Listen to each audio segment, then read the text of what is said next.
CM Jagan పై దాడి వెనుక కుట్ర ఎవరిది? ఈ పాయింట్ కేంద్రంగా ఏపీ పాలిటిక్స్ అంతకంతకు హిట్ ఎక్కుతున్నాయి. తెనాల్లో ప్రచారం నిర్వహించిన పవన్ కళ్యాణ్ సంచలన వ్యాఖ్యలు చేశారు.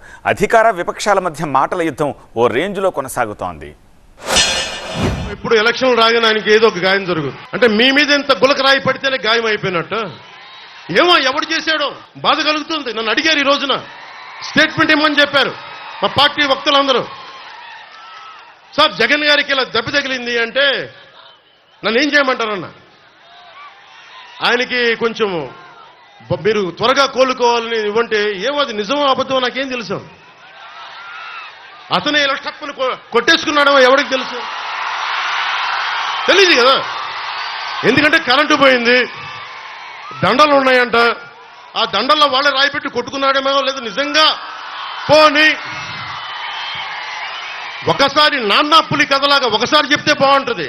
ప్రతిసారి ఎలక్షన్ రాగానే జరిగితే నిజంగా పులి వచ్చిన నాన్న పులి కథలాగా అబద్ధం అనుకుంటాం.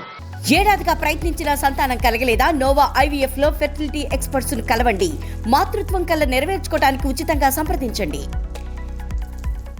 ఈ సెంటిమెంట్ డ్రామాలు దయచేసి ఆపండి. ఈ నాటకాలు భరించలేకపోతున్నా.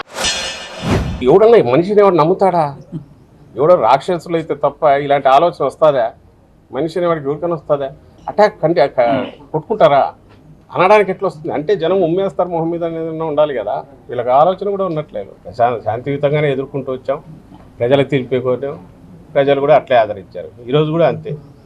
వాడు ఎవడో చేసిన వాడు ఎవడో దొరకడం ఎట్లా, చట్టం దర్శనం చేసే దానికి తగినట్టు మనం వీలైనంత వరకు వాళ్ళకి స్పేస్ ఇవ్వాలనే ఆలోచన.